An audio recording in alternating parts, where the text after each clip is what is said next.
नमस्कार, बिहार मिथिला न्यूज़ में आपका स्वागत है। मैं हूं मनोज और बड़ी खबर बता दें, मधुबनी से आई है कि पिस्टल लहराते हुए 3 युवकों को पुलिस ने गिरफ्तार किया।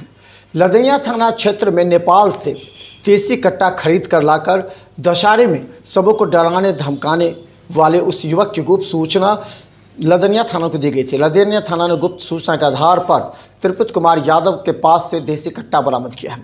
पूछने पर पता लगा कि ये लोग चोरी और डकैती करने के फिराक में थे। हालांकि पुलिस ने तीनों को गिरफ्तार कर लिया है। डीएसपी विप्लव कुमार ने कहा इन लोगों से पूछताछ की जा रही है। हालांकि इन लोगों ने बताया कि नेपाल से देसी कट्टा खरीदकर लोगों को धमकाने के उद्देश्य से आए थे। आजकल के युवाओं के हाथ में पिस्टल लहराने का शौक अधिक देखा जा रहा है और पुलिस ऐसे लोगों की गिरफ्तार भी कर रही है। लेकिन सवाल है कि ऐसे युवक जो अपराधी किस्म के हैं, उनके बारे में पुलिस को पूर्व में सूचना क्यों नहीं मिलती। लदनिया से ऐसे ही घटना सामने आई है।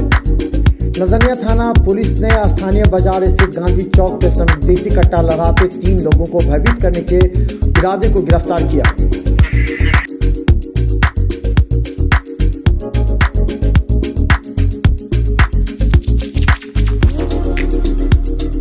सुबह 4:30 बजे के आसपास में लदनिया थाना प्रभारी को सूचना मिलती है कि कुछ अपराधकर्मी जो है हथियार के साथ जो है बाज़ार में लदनिया बाज़ार में एकत्रित हो रहे हैं और उनका उद्देश्य है कि जो है लूट या चोरी की घटना को अंजाम देना। इस तरह सत्यापन के लिए जो है एसएचओ के द्वारा एक टीम गठित किया गया वरीय पदाधिकारी के दिशा निर्देशन में और त्वरित कार्रवाई करते हुए 3 अभियुक्त को हथियार के साथ गिरफ्तार किया गया। गिरफ्तार युवकों में लदनिया थाने के गिदवास गांव निवासी त्रिपुत कुमार यादव, खजौली थाने के सुखीपर गांव निवासी विक्रम कुमार पासवान व प्रिंस कुमार पासवान शामिल है।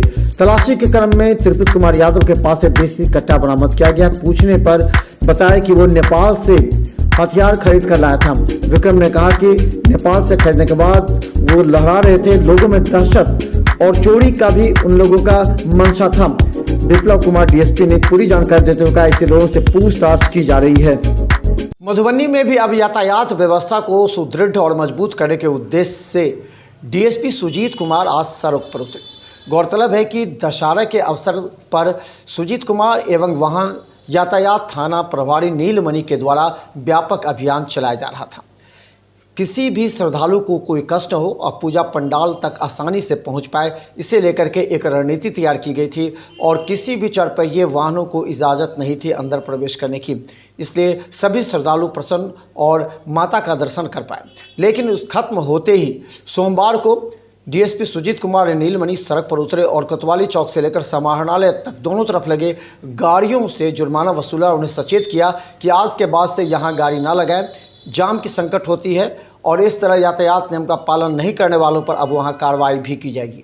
देखिए अशोक कुमार की मधुबनी से। मधुबनी में जाम से निजात दिलाने के लिए ट्रैफिक डीएसपी ने अवैध पार्किंग पर अभियान चलाना प्रारंभ किया।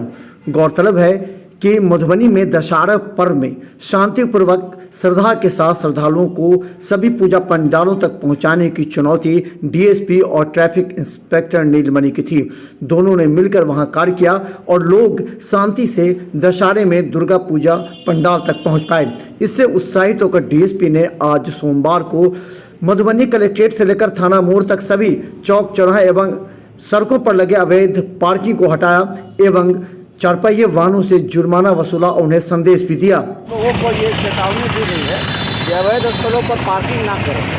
विशेषकर समाहरणालय और उसके इर्द गिर्द के क्षेत्रों में कई बार इस बात की सूचना दिए जाने के बावजूद भी लोग लगातार पार्किंग कर रहे हैं अवैध जगहों पर। इससे न सिर्फ आने जाने वाले लोगों को परेशानी होती है, बल्कि जो यातायात के नियम है उसका भी उल्लंघन होता है। इसलिए हम लोगों ने विशेष ड्राइव चलाकर आज इन सारे इलाकों में जो अवैध पार्किंग है उसके खिलाफ कार्रवाई करना और फाइन करने का हम लोगों ने काम शुरू कर दिया। ठीक है, कहाँ से कहाँ तक शहर में सर? मूल रूप से जो घनी आबादी का एरिया है, ये जो मेन रोड है, सड़क का जो मेन रोड है, इस पूरे सड़क को हम लोग देखते हुए आगे समाहरणालय से लेकर कितना फाइन कर रहे हैं सर? अवैध पार्किंग पर कितना फाइन किया? अवैध पार्किंग के लिए 500 का फाइन है ना, 500 रुपये का फाइन है। ठीक है।